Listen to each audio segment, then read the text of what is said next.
My name is Carl Forbes. As Dr. Tatarunga said, I'm the Associate Director of Admission in the Olympia Admissions Office, but I work with the admissions for the Tacoma program as well.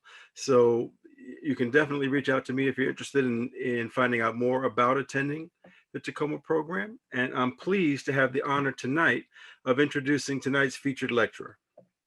So I met Brother Elmer Dixon just before the global pandemic made us all stop, put our lives on pause, and accumulate what many of us will call our COVID weight even to the 2030s. I immediately connected with his story, and I shared with him that night back in February of 2020 my appreciation for his lifelong commitment to justice and equity, and for how his efforts personally touched me, a poor inner city kid in the 1970s. So let's talk about him for a second. Born in Chicago, at an early age, Brother Dixon's family moved to Seattle. Brother Elmer grew up in the turbulent times of the Civil Rights Movement, living with his family in Seattle's Central District in Madrona, which he calls a melting pot neighborhood. After meeting Bobby Seale, co-founder of the Black Panther Party for Self-Defense, in the spring of 1968, he co-founded the Seattle chapter of the Black Panther Party. As one of the co-founders, the brother served as the chapter's deputy field marshal. The Seattle chapter organized police alert patrols, which were intended to monitor and halt police abuse. Imagine that in 1968, and we're still talking about that today. The Children's Free Breakfast Program, free medical clinics, and many other programs. The Seattle chapter was also key in building awareness around sickle cell anemia, a blood disease primarily affecting the Black community. This model, emulated by community organizers around the country, ultimately fed me, taught me the perils of drug use, schooled me on the dangers of sexually transmitted diseases, and gave me a foundation of my own racial identity. Brother Dixon has over 35 years of service in the pursuit of peace and justice and what I like to call people love. He's been the director of the Boys and Girls Club right here in the Hilltop, worked at the Seattle Parks Department, and was appointed to the Seattle Mayor's Cabinet, serving as the director of the Citizen Service Bureau. Most recently, Brother Dixon has designed practical, innovative solutions to organizational challenges that increase the cultural competency of the organization and its executives, managers, and employees. Brother Elmer is a certified administrator for the Intercultural Conflict Inventory and was instrumental in the development of the Inclusive Circles process. His company, Executive Diversity Services, has been hired by some companies and organizations that I think you may have heard of before. Companies like United Airlines, Alaska Airlines, the University of California, Davis, United States Gypsum, Fred Hutchinson Cancer Research Center, the American Red Cross, Exelon, Mobil Oil, PepsiCo, the Catherine T. and John D. MacArthur Foundation, and J.C. Penney's, just to name a few. Brother Dixon titles his biography From Revolutionary to Multiculturalist.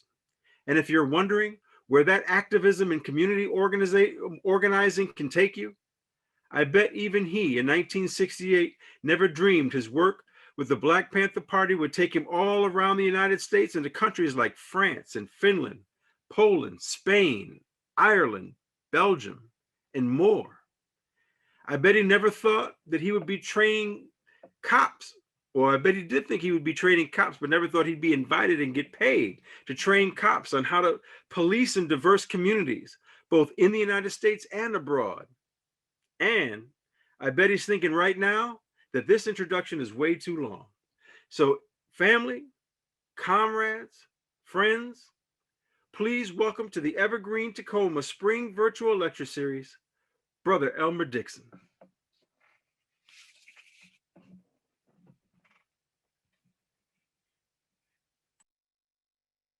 My mic was off there. Thank you, Carl, for that introduction.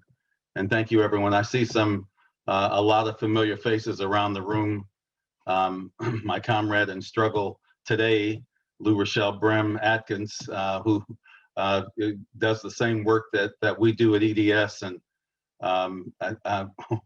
Joy Hardiman, a good friend. And I see a young woman that walked into the Panther office when she was about 12 years old, and didn't know what to expect, but attended, jumped right into one of our PE classes, and now she's a magnificent writer, Teresa Stovall. So I could go down the list of names of people that I recognize, a lot of people that I don't, but thank you for inviting me to speak with you this evening. Where's Marcia? Oh, there she is. I see her now. So Marcia, I'm supposed to go about 30 minutes or so, and then for questions? Is that about right? About 40 minutes. And 40 then we'll minutes. have, yes, 40. I was going to say I can hiccup in 30 minutes. I don't know, 40 minutes. I'll see what I can do. You know, and I've got some slides. I don't know if I'll go to the slides or not. I may or may not. You know, time flies so fast. And when Carl introduced me, he said 35 years. Well, that's 35 years with, actually, we've been in business 34 years with EDS. But my journey started when I was 17 years old, when we first formed the party. And so that's been over 50 years now, 53, 54 years to be exact, 53 years. So, you know, I think that it's important to say that, you know, we don't know where we are headed when we are kids, when we are young people, when we're teenagers. We don't even know the impact of, you know, what's going on around us on who we will become. One of the early researchers on generational values, Morris Massey, did a video that said, "You are what you were when."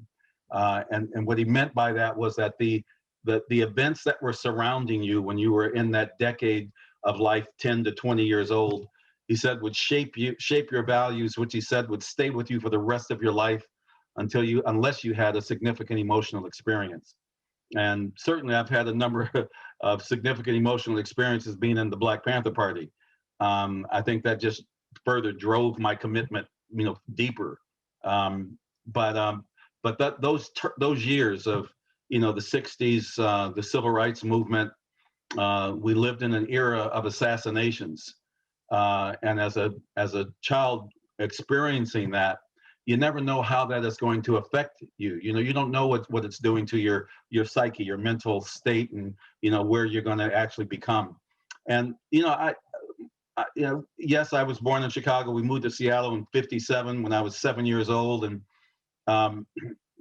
shortly before we moved in '55, a young man by the name of Emmett Till, who lived in the neighborhood that I was born in, the neighborhood that my father grew up in Chicago, was brutally murdered in Mississippi. And my father was so moved that he wrote a very moving poem that was published in a local Black newspaper in Chicago. But that was kind of like my beginnings. I don't, you know, obviously at 5 years old, I didn't know, maybe he read the poem to us. I don't know. Like I said, we don't know what's happening to our psyche. I didn't know about the poem until later. He probably read it to us when I was 5. But that was kind of the entrance. You know, the civil rights movement was just starting. Our comrade Rosa Parks and others were sitting on buses and changing the landscape in the South. And remembering, of course, when I was 13, I think the first assassination, obviously, that I recall was Kennedy in '63. And then, of course, the assassination and murders of the children at the 16th Street Baptist Church, the Bloody Sunday. You know, we watched TV together as a family. I don't know if people do that nowadays anymore. You know, there's only one TV in the house anyway, the little black and white TV in the corner that we were all around. And of course, our parents made sure that we were watching the news after dinner. That was one of the evening routines. Everyone, of course, had to eat at the dinner table. Those are, you know, those are things that stick with you throughout your life, and you try to pass on to your kids. But we're in a different world today.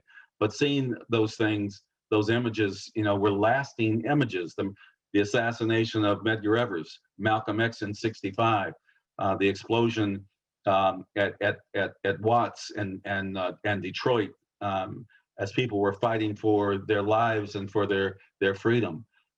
Those things were happening while I was shaping into the person I and others were shaping into the people who we would become. And it was in 1967 that Stokely Carmichael stopped by Seattle. Stokely Carmichael was the head of SNCC, the Student Nonviolent Coordinating Committee. And he had succeeded a brother by the name of H. Rap Brown. There's a famous poster, if you're able to see it or get your hands on it, of Rap standing there with his sunglasses on and his afro and a match. And the caption read, "Burn, baby, burn." This was the fiery leader that H. Rap Brown was, and right there on his heels was Stokely. And he came to Seattle, and he schooled us. You know, every black person that I knew and beyond, and that you could see, was up at Garfield, my high school,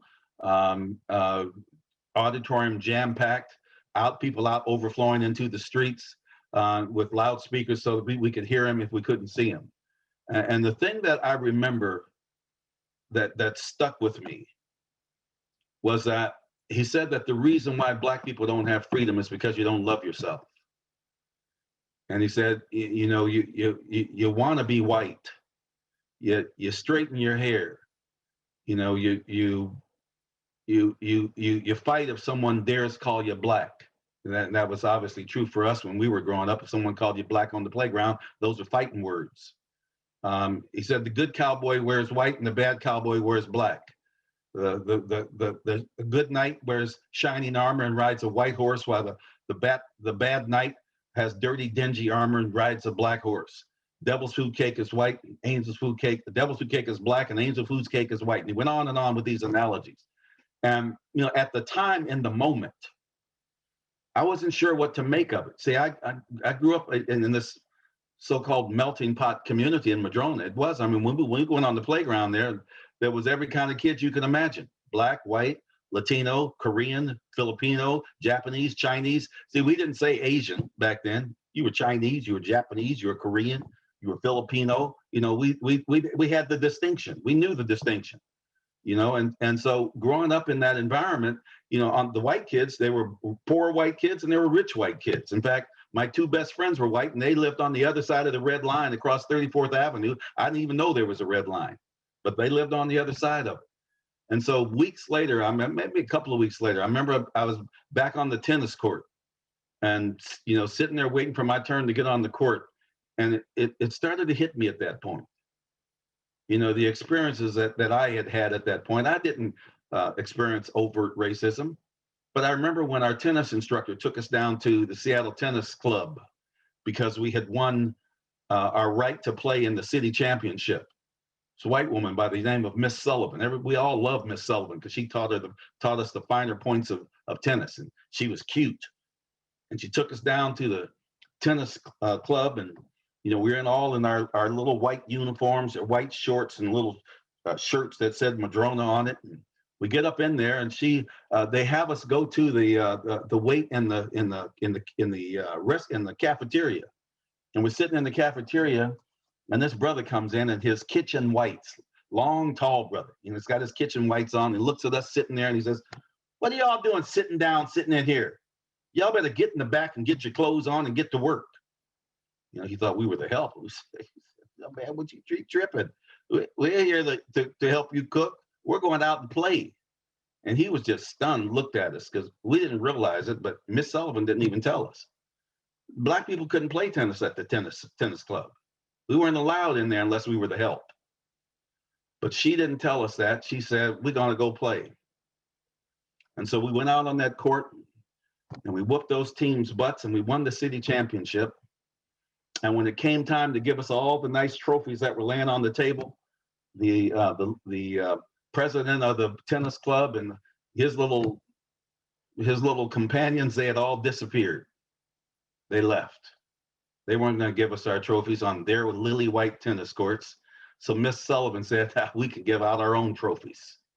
And she handed us our trophies, and, you know, we clapped for each other, and that was it. And I remember thinking about that these are the things that happen in a society outside of the South, you know, where the racism is blatant. But here in the Northwest, it's smiling in your face and stabbing you in the back. And so you know, my mother, when we first moved here, went to get a job. And I remembered that moment. And she had applied for a job and she had called up and said, "Is that position still open?" They said yes. And she went down And when she walked in the door, they said, "Excuse me, can we help you?" And she said, "Well, I'm here for the job. I'm responding to the ad." And they said, "Well, I'm sorry, that's filled." So she went downstairs and took a dime out of her purse, put it in the phone booth, and called them up. She said, "I'm calling about that job you're advertising." They said, "Oh, yes, please come right up." You see, she was an educated woman. She had gone to teachers college in Chicago. And so they couldn't hear what they thought a Black person sounded like. So she went back upstairs and walked through the door, and they said, what do you want? How can we help?" She said, I just called downstairs and you said that the position was open." She still didn't get that job, but she let them know in no uncertain terms. I don't know if she filed a discrimination complaint, but that was her first experience in the Northwest. She's 96 years old now, still lives in the same house we grew up in. And so those were lessons early on that began to teach us and educate us, my brother and I and others. We were absorbed at that moment into the Black Power movement, I'm black and I'm beautiful movement. And my hair started, I let my hair grow out, got me a little afro going. And when I showed up at Garfield High School, me and my buddies, we had, blue jackets with SNCC written on the back. Very different looking than I was in my junior year. I'm sure my white friends were stunned. And we ended up, demanding a BSU, and the principal said we couldn't have one. And me and this sister, Kathy Jones just passed away a couple of years ago. Kathy Jones was all but 5 foot tall, if she was that tall, 4'8". And we went down to the superintendent of public instruction's office, and Kathy said, "I'll do the talking." Kathy went in there and she let the superintendent know in no uncertain terms we were going to have a BSU. And he said, "Well, I can't do anything. It's up to Principal Hannawalt." So we went back to the school and we planned. First thing we did was we were going to disrupt the playing of the national anthem, because I was in the stage band. I sat down on the floor for the pep assemblies, because I was in the stage band, what they called it, or the jazz band. And so when it came time to play the salute, say the Pledge of Allegiance and play the Star Spangled Banner, I refused to play, and I sat down. So the principal called up the school and said, "Mr. Dixon, your son," and she got interviewed this past weekend about that. And she said, the woman who interviewed said, "What did you tell the principal?" And she said, "I can't control him. He's going to do what he wants to do." So the next Friday, the band instructor told me, "If you don't play, you're not in the band." So fine, I sat down and played the Star Spangled Banner. Yeah? My comrades in the pep assembly, they sat down. And so that wasn't enough. So the next week we said, "Okay, we're going to do the chant." Everybody knows the chant. I started because I was down on the floor right after the national anthem. I said, "Bing, bing." They said, "Bing, bing." I said, "Bang, bang." They said, "Bang, bang." I said, "Ungawa." They said, "Ungawa." I said, "Black Power." And the whole auditorium erupted, screamed, and cheered. And they didn't like that. They called my mom again, sent me back home again. So we still didn't have no BSU. So we said, "Okay, that's it." We called them the boycott. So boycott of class meant that nobody was supposed to work that around. Don't go to class when the bell rings. 8 o'clock bell rings. Everybody show up in front of the school, in front of the principal's office, right down there on the first floor at Garfield. And the word must have got to the administration.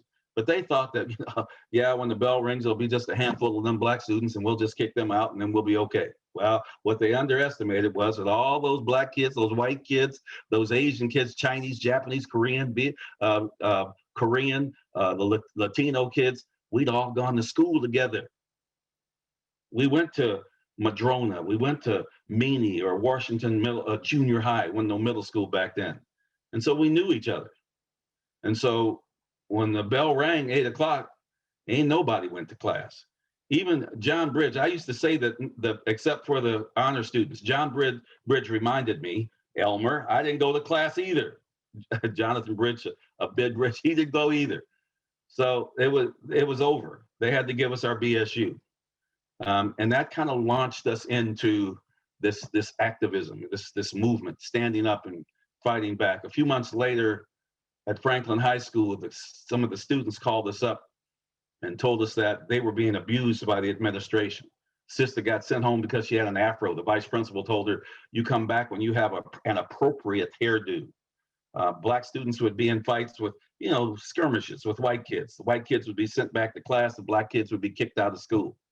So they called us up at Garfield. They called my brother and Larry Gossett up at UW because they had already started the BSU out at the UW. And we showed up at the school and met at the Beanery. I don't know, those of you who know Franklin High School, the Beanery is a little spot right across the street where all the kids would meet for burgers or sandwiches or whatever. It was a little eatery. So we're sitting in the Beanery, and they run down what happened. And without hesitation, we said, okay, that's it. Let's go. We're taking over. Marched across the street, went up into the principal's office and said, get out. Kicked him out, kicked the vice principal out, and kicked them all out and took over the school. And we stayed there overnight. The next morning, when the phone rang, one of us picked up the phone and said, Franklin High School, can I help you? And he was the principal begging us to get out of his school and that he would give them a BSU and a Black Studies program. And so that's how we did things, direct action. We didn't stand around and talk about it. Well, a week later, I was in my geometry class and the phone rings and Mr. Naramore calls me up and says, they want you in the office. So they want me in the office. And I said, okay, what did I do this time? As soon as I stepped out the door, there were 2 detectives there that handcuffed me and took me to jail for inciting, for unlawful assembly. And a couple of other brothers that were there were also arrested out at the UW. They had grabbed Aaron, they had grabbed Larry, Carl Miller, E.J. Brisker, and we were all now either in jail or juvie. Well, within the hour when we get there, the U.S. is burning. It was the same day that MLK was assassinated. And we were watching it unfold on TV. And that night when my parents picked me up, they couldn't get my brother out till the next day. I remember driving home in silence, and the only thing that they said to me was, are you all right? And I said, yeah, I'm good. Well, I can only imagine what was going through their minds. The assassination of King, the Prince of Peace, and they were devastated as many people were, but their 2 oldest sons were in jail at the exact same time. It was like something was on the horizon. A week later, we had to get permission to leave the state. We had traveled down to San Francisco State to attend the West Coast Conference of Black Student Unions. And there that night, that Friday night, the keynote speaker was none other than Chairman Bobby Seale of the Black Panther Party. And Bobby Seale was pissed off. He was breathing fire. It was the most fiery speech that I had ever heard. And the reason is because 2 days after MLK was assassinated, the first member to join the Black Panther Party at 15, 16 years old was little Bobby Hutton. And he had been murdered brutally in the streets of Oakland following a shootout with he and Eldridge and the cops. And when Eldridge told little Bobby after they surrendered and tear gas in their eyes and the apartment had been set on fire, the house had been set on fire to flush them out. And Eldridge said, we got to surrender. And Eldridge said, strip all your clothes off, strip down naked. And little Bobby, he's 17 years old at that point. He ain't stripping his underwear off, his skivvies. He said, I'll strip, skip down to my skivvies. I ain't taking my underwear off. And so he goes out with Eldridge. They see Eldridge is naked, so they can't say that he's got a gun. They start beating him immediately. And little Bobby stumbles forward, tear gas in his eyes. One of the pigs, I'm sorry, I just have to let it out, shoved him forward. And one of them yelled, he's got a gun. And that's exactly what Eldridge had warned him about. And they opened up on him, hit him with 25, 30 bullets, murdered while in police custody. And so after Bobby finished his speech, you could see the line drawn in the sand. The students, most of them there, were scared to death. And the few of us that were ready to die, we were ready to fight. And we made a beeline, a handful of us made a beeline for Chairman Bobby, and we said we want to start a chapter of the Black Panther Party. And so that he invited us to come to little Bobby's funeral the next day. I'll never forget that scene when we drove across the Bay Bridge and into West Oakland. There were hundreds of black men and women in leather jackets and berets I remember when we got out of the car to the long walk to St. Augustine's Church to attend the services, that I remember thinking, man, this looks like a black army. I looked over in a playfield or a field, and there was Chairman Bobby talking to a face that I recognized. It was Marlon Brando, who is a staunch supporter of the Black Panther Party. He's the guy that refused to accept his Oscar and sent that First Nations woman to go, to tell people why he wasn't taking it. That's how committed Marlon was. And so there he was in the thick of all of these leather jackets and berets. When we got into the church, the first thing I saw was leather jacketed and berated with bandoliers across their chests, young brothers and sisters lining the walls of the church. And down in front was little Bobby's coffin. It was covered in a flag, a Black Panther flag. And after the services, and it was time to see the view the remains, Mrs. Hutton, little Bobby's mother, wanted, like Mamie, Till, wanted people in the community to see what the cops had done to her son. And so I remember when I filed by the coffin and I looked down inside, there was little Bobby in his leather jacket and his beret, his Free Huey button. And I remember thinking that here he is, 17 years old, and I'm 17 years old. That was it. To die for the people, that became our stand, that became our position. And so 2 weeks later, Bobby Seale was up at our mother's house. There was about 50 would-be Panthers in my mother and father's living room and dining room, and he was laying down the law, laying down what it meant to be a Panther, that we had to read 2 books a day. We had to study in PE classes at least once or twice a week. We had to own 2 weapons and 1,000 rounds of ammunition, because he said they're coming for you. You know you're doing something right when they're coming after you, and they're coming after us.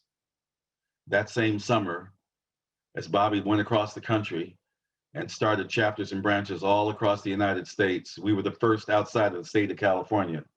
J. Edgar Hoover named us the #1 threat to the internal security of the United States. And so we didn't just have programs to be programs. We didn't say, ooh, it'd be nice to have a breakfast program. Ooh, it'd be nice to have a free clothing program or a free shoe program. Huey taught us that it was important that as we were stimulating revolution in the community, that we had to capture the hearts and minds of the people. And in order to do that, we had to be servants of the people. And he taught us that power is the ability to define phenomena and make it act in a desired manner. And so we leaned on our 10-point program, because that was the foundation of who we were, the Black Panther Party 10-point program. And point number 7 of the 10-point program reads, we want an immediate end to the murder of Black people in the Black community. And so we did an analysis, and the analysis was pretty easy. If you were Black or Latino, you had the likelihood that you were going to be gunned down was very high for nothing. And so the very first program that Hugh and Bobby organized, called a survival program, Survival Pending Revolution, was the Police Alert Patrol. And if you get an image of this is the image of the Panther. On a Saturday night in East Oakland, West Oakland, you know what they say back in the day? The eagle flies on Friday, and Saturday night I go out to play. See, we're a gathering people. We gather. Several cities even made it against the law for more than 3 Black people to be standing on the street corner. And so here that Saturday night, Black folks was out having a good time. Down there on East 14th Street, cop car rolls through. They see a guy that's a little tipsy. Stop the car, go over to him, and they grab him, and they say, okay, this guy's got something wrong. He's drunk, or he's causing a disturbance, and they grab him and they throw him up against the car. And they start rifling through, checking him out, and they spread eagle and bop him with their billy club. Routine. Some of the most racist cops in the country in Oakland that came out of the South to get these jobs. And so right about that point, out of the shadows marched about 10 leather-jacketed and berated with bandoliers across their chest, shotgun shells, shotguns, and a law book. Marching in formation, led by Huey, marched and stood at attention right there on the street, on the curb, within the proper distance. And the pig looked up and he said, "What the hell?" And he said, "What are you niggas doing with them guns?" And Huey said, "Our constitutional right allows us to carry guns, and Penal Code number 54621 says we have a right to observe you carry out your duty. And we're going to observe you. And if you attempt to harm or brutalize that brother, we're going to stop you." And the pig said, "Like hell you are." And he reached towards Huey's weapon, and Huey went, "This is my weapon," and jacked around into the chamber. And the rest of the Panthers jacked rounds into their chambers. And now all the people that are on the street, it's like that slow motion action. Like, you know how people are like, "Oh shit." And so everybody's like free. They don't know what's going to happen. Now the pigs, the cop, he starts to back up. They got 10 Panthers up there with shotguns that are jacked round into the chamber. So they back up and he motions to his partner to let the dude go. And he runs off and pigs get in their car and they drive off. And the crowd's left there cheering. Now you can imagine that image, that lasting image. See, they were out now to get us. In fact, Huey was attacked in the streets. This is before we had bodyguards. Huey was shot in the street, defended himself. One night he was out without anyone with him, and two pigs attempted to murder him. He killed one of them and wounded the other one, and he ended up on trial for his life for the next 2 or 3 years. But that launched the Black Panther Party, the Free Huey movement. Right after that, after Little Bobby, that's when Little Bobby was out. Was they had been putting up flyers and leaflets for the first big Free Huey rally, and that launched the Black Panther Party. When we became the first chapter, the party was a local organization in just a couple of cities, LA and the Bay Area, and there in the Bay Area. But it moved quickly across the country and all around the globe. So our programs were survival programs pending revolution. We were stimulating revolution in the country, in the community. But we were serving the people. We did an analysis, and we saw that kids were going to school without a breakfast. So we started the Children's Free Breakfast Program and ended up feeding in Seattle 2,000 kids a hot breakfast every week. Across the country, thousands of kids were getting the free hot breakfast. Some of our breakfast programs were attacked by police officers, chasing the kids out screaming, trying to scare them away. Because when we did the breakfast program, Marcia knows because she was there. We had the kids chanting. We had the kids talking about, "I'm a king and I'm a queen and I'm important and I'm proud and I belong and I matter." And we made sure that they did their homework and got off to class. These kids were being inspired, and they hated that. The government hated that. So all of our programs, the free medical clinic, long before Obama was even born, it's celebrated its 51st anniversary this year. We started our clinic in 1970. It's the only original Black Panther clinic still in operation today, the Carolyn Downs Family Medical Center. We had a free busing program, free shoe program, free legal aid, all of the things that people needed. A free busing to prisons program. Heck, we had 3 busloads of students from the University of Washington that were tutors that we took into Monroe Prison every Monday night to tutor those brothers and so they could get a GED, so they had a chance of getting a job when they got out. Because they were just being herded like rats while they were in the prison. There wasn't no rehabilitation going on. So we were, in fact, educating them, having those students, get them prepared to have a job. But that was the foundation of the party, was stimulating revolution. And all of that came out of our 10-point program. And so we were direct action. We didn't stand back and talk about it. And we called it out.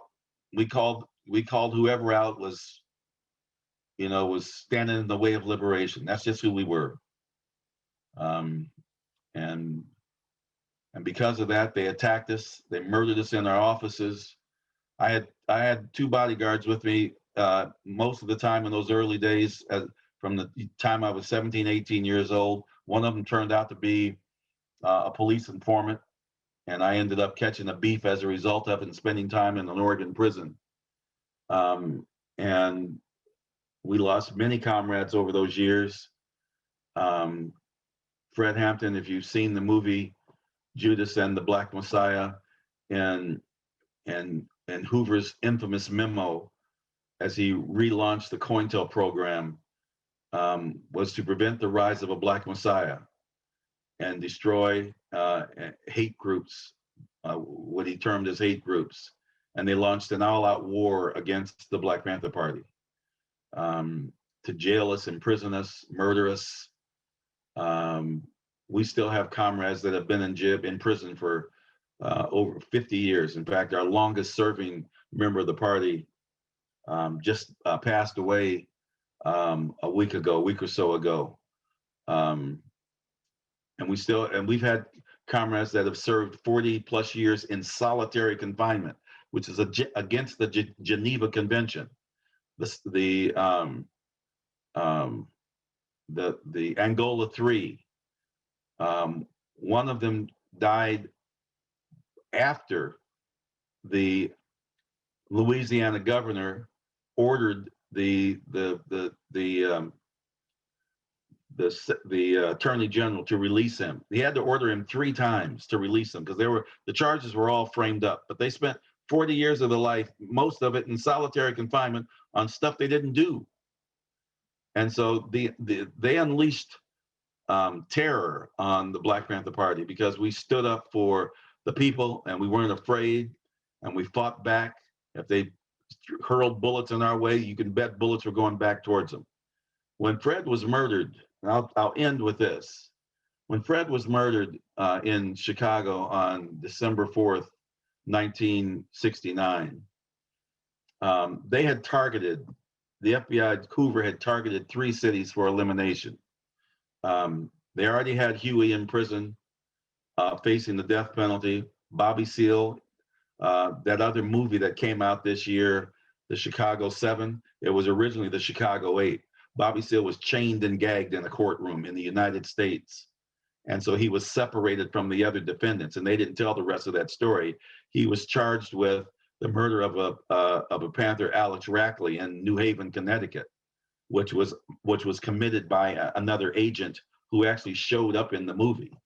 The movie may have not been totally accurate, but there are some things that were accurate about what happened back then. And so Bobby was in prison. Eldridge was in Algeria running the international office because he was he had to leave the country. And so the Central Committee was partly decimated, not all the way. So he targeted 3 cities for elimination to try to wipe us off the face of the earth. And those 3 cities, as I mentioned, Chicago, LA, and Seattle.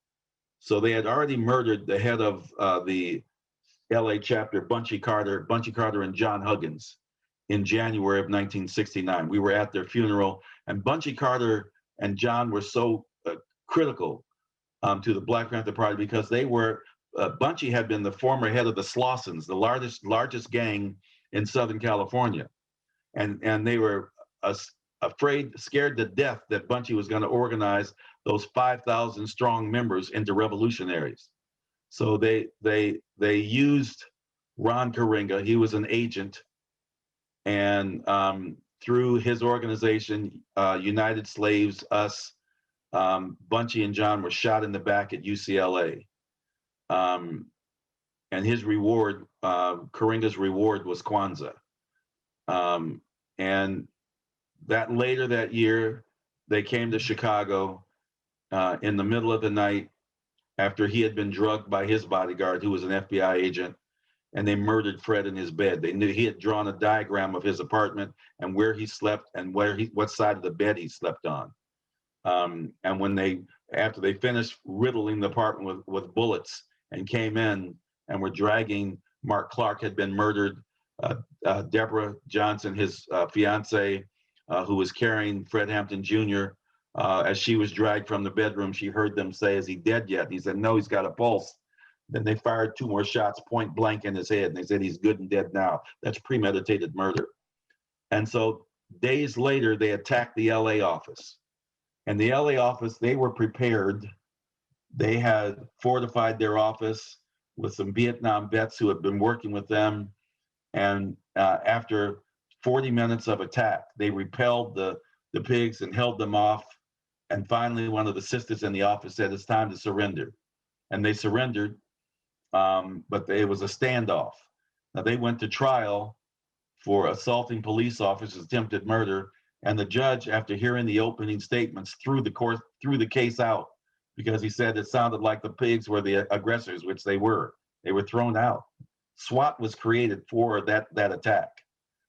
Days after that attack, they came to Seattle. And we also had Vietnam vets that helped us fortify our office. We had sandbags on the walls. We had steel and plywood sandwiches on the windows, and thousands of rounds of ammunition and all of our weapons. And we didn't know they were coming after us. We didn't know we were on the number 3 on the hit list. But we got a call from a reporter by the name of Don McGaffin. Many of you might remember Don McGaffin. And Don called us up and said, I'm down in the police station. These police are getting all their weapons and stuff together. And he said, I asked them what they were getting ready to do. And one of them said, we're getting ready to go get those Dixon brothers tonight. And so we were tipped off. And so we knew they were coming. We went on red alert. We always had 24-hour guards in our offices. But that night, no one was going to bed. We were all up. And we were actually excited. It was like, shit, it's get back time now. We would come on, bring it. And we had we called them lowriders that were out in the community. And their assignment was, once the attack started, was to hit the cops from the rear. Oh yeah, it was ready, it was on. We were ready for them. But the suckers never showed up. Because when they went to the mayor to ask for tactical support, the ATF or AFT, alcohol, firearms, tobacco, went to the mayor to ask for some tactical support from the Seattle Police Department. The mayor said, well, why do you want to attack them? And their standard reply, well, they have illegal weapons. Our informants tell us they have illegal weapons. And the mayor retorted, well, my informant tells me that all of their weapons are legal, which they were. And he said, there will be no bloodbath in my city. That was the headlines the next morning. It would have been a bloodbath, all right, but it wouldn't have been ours. That would have been all over the street. And so that was the era. That was who we were. We were defiant. We were not going to take no liberation or death or liberation. Elmer, And that's the title of my book, Die Standing. I'm done. awesome. Before you are done, I just want you to please finish by telling us what you've been doing for the last 40 years. We won't say how many decades, but Well, tell us how is that related? How is this? Well, it's very related. It's very related because we grew up in as I said, a multicultural environment. My parents had friends who were Scandinavian, who used to dance on the hardwood floors that me and my brothers had polished to a bright shine while my dad was playing La Boheme and Madame Butterfly and the Tales of Hoffman. So we're listening to opera while we're on our hands and knees polishing the floor, only to have these Scandinavian folks come over and do loud Scandinavian dancing and scuff our floors up. But that was part of the cultural learning. One of my best friends was, he was a second generation Russian. And we went over his grandmother's house, who was a Russian immigrant, for Christmas. I didn't like that little thing that she was serving, but we tasted the Russian food. We went over, our parents had friends who were Jewish. I ate my first matzo ball when I was 12 years old, and we celebrated Passover and Hanukkah over their homes. So on one night, Saturday night, we might have Duke Ellington and Count Basie and Eartha Kitt playing with their black friends, and the next week, it would be Scandinavian dancing. Well, that was a multicultural life growing up. And when we got to the Black Panther Party, one of the myths about the party is that the party was racist or separatist. We weren't racist. Fred Hampton started the first Rainbow Coalition. That was not Jesse Jackson. Fred Hampton coined that phrase. And so we had coalitions with the Red Guard, an Asian group, a Japanese group, the AIM, the American Indian Movement, the Young Lords, a Puerto Rican group, the Patriot Party, not that thing that's running around now, but their original Patriot Party. They were poor whites out of Appalachia in Chicago who formed a coalition, the Peace and Freedom Party. We had coalitions with all of these organizations. So the party actually had a multicultural platform. It was a natural thing for me to move into that arena. I didn't plan it. I was, as the EEO officer at the Seattle Park Department, my role, Walt Huntley, who told me that he remembered me walking in his office with a shotgun, telling him how to do his job. He was now the superintendent, and I was begging him for a job. And he said, yeah, well, you get to do 2 jobs. You're going to recruit these women, and when you get them into the department, you're going to teach anti-sexual harassment training, and then you protect them. And so I had investigated a high-level senior insulated manager in the park department who had touched a young woman on her leg. Well, why you want to do that? You know, see, we used to, you know, we ran the pimps off the block down in the host row, we used to call it. We told the sisters down there, if you don't want to be, you know, a prostitute anymore, just come and tell us, and then tell your pimp it's over. And so we were used to, you know, protecting and defending women. Pat Russell, Millie's daughter, she had an abusive husband who had hit her when she was pregnant. So Ron Johnson and I took our 45 and our 9mm and went and stayed the night with him, hoping that he would come, but the word got out. He never showed up again. So we were used to defending women. And when I defended women as an EEO officer, it caught the attention of Linda Taylor and Donna Stringer. And that's how I got into EDS. And so I've traveled the globe doing diversity, inclusion, and multicultural work. I guest lecture at a university in Finland every year for the last 10 years. And so my life is now, and for the last 35 years, has been working with leadership teams, working with employees to help them create inclusive environments. The woman that was the first woman of color to run a Fortune 100 company, Indra Nui, for PepsiCo, was actually in my class as she was being groomed by Steve Reinemund to be the next leader of PepsiCo. So we've worked in a lot of important places, and that's the work that I do. I continue to do it. I'm 70 and be 71 soon, and God willing, I'll continue to fight in this way as long as I can, God willing. So that's what it is. Awesome. Thank you. Elmer, we're already getting questions in the chat. And please feel free to put your questions in the chat. We may not get to all of them. We're running out of time. But I will say this person is asking, were people able to keep their jobs and be Black Panthers at the same time? How were you able to support yourselves? Most of us not. Being a Panther was not a 9-to-5 gig. Most of us were 24/7. Now we had some Panthers and some supporters and community workers that still had jobs and came and worked with us when they had the time to do so. But most of us were 24/7 Panthers. And so, you know, as an example, when I got Aaron and I got our check from the government to buy books at the University of Washington. That's how we bought our first weapons and our first 1,000 rounds of ammunition. Yeah. Use what you got to get what you need. That was one of the models of the party, right? So, you know, we fed each other. You know, we collected donations for the breakfast program, for other programs.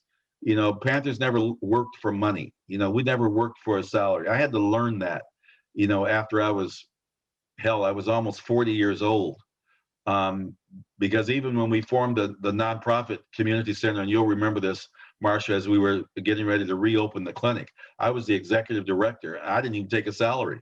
I could have had one, but I wasn't used to taking money as a salary. I'd find a way to support myself. But eventually we made our way out of that, you know, so that we could, you know, we had to, you know, when the party ended in '82, we had to, you know, do a quick turnaround. I was fortunate to be able to have a quick turnaround and run the Al Davies Boys and Girls Club, where they were stealing all of the money, and I turned all that around. You know, That club was started as the Downtown Tacoma Boys Club in the 1940s, and then when they left all their endowments to that club, thinking that their grandkids would be in that club, all these white power barons that were in the lumber industry. But as it turned out, the Hilltop became a black community, and so that club, while they built that new club, the investment money that was turning over that had money to spend each year, about $90,000, it was being diverted to other clubs. I turned the money back into that club. That was just the Panther in me, and so I was fortunate to have that opportunity, fortunate to work for Walt. So that's how I eventually got into what I'm doing today. But in those years, we were 24/7 Panthers. Beautiful. Here's another question about how do you make the transition from being, let's call it civilian, to being a Black Panther? And I'm gonna add to that, from being a Black Panther to being a civilian again, if that's possible. Yeah, we were thrust into the moment.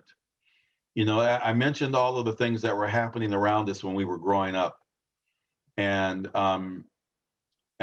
we were, it was just for those of us that became Panthers, it was the natural next step. And very quickly, we were in a semi-military environment. I was he said deputy field marshal. It became the field lieutenant. I was in charge of all security, in charge of weapons training, and I had already been familiar with weapons. And so we were in the Army. We were in the Black Panther Army, the army for the people. And we had rules and we had regulations. We had a long list of Panther rules, one of which was you can't abuse women. And I ended up having to form, Chairman Bobby told me, you got to have a squad. We called it, under the table, we called it the Goon Squad. And we policed the Panthers that were there as, they were rally Panthers, and they were there to catch women, catch girls, and we'd catch up to them and bop them upside the head and kick them out of the party. We had a national purge in early 69, ordered from Huey from prison, because so many people had come into the party all at once, after the events that happened with little Bobby and as the party spread across the country. And so there was no way, a little ability to track who might be coming in as a police informant or whatever. So we were trying to get them organized, but many of them, they didn't have the discipline. And so we ended up expelling hundreds of members across the country within the first year of becoming a party. But that got us fine-tuned and down to a strong cadre, a small cadre of dedicated revolutionaries, and that's how we were soldiers, and that's men and women. We were all soldiers. Vanetta Molson, Vanetta. Vanetta she was a soldier. She did anything that the brother was responsible for. She knew how to break down a weapon blindfolded. She served guard duty and did everything that a brother would do, as women did across the party. And I will point out that women were the backbone of the party. Eventually, there were more women and the sisters in the party than there were brothers. Oh my goodness, there's some important questions coming at us, and they're coming faster than we have time for. But I think let's go with this one about, what would you say to people right now who are risking their lives for the same cause? I mean, they're still looking at the police and the killings of Black people. What would you say to them? What are the lessons that they might take along their journey now? My dad used to say to us kids when we were growing up, becoming teenagers, or even when we were little, he would say, "What are you about?" In other words, he made us explain what it is that we were wanting to do. What are you about? And one of the mistakes that a lot of young revolutionaries make today is that they can't articulate what they are about. They don't have a foundation. And I always point to the 10-point program. We had that foundation. The 10-point platform and program of the party guided everything that we did. And so I think it's important as a young revolutionary is to know what you are about. Have your platform and your program. I was so pleased finally the Black Lives Matter movement finally this past year or two put their 5 points or whatever their points were of attention. They finally put those in place. When they first started, they didn't have that. And so making sure that you have that foundation so you know what you are about. The other thing is that, pick your battle. Where are you going to fight? Where are you going to focus your attention? We had the ability to organize broadly across the community, which is why we had so many programs.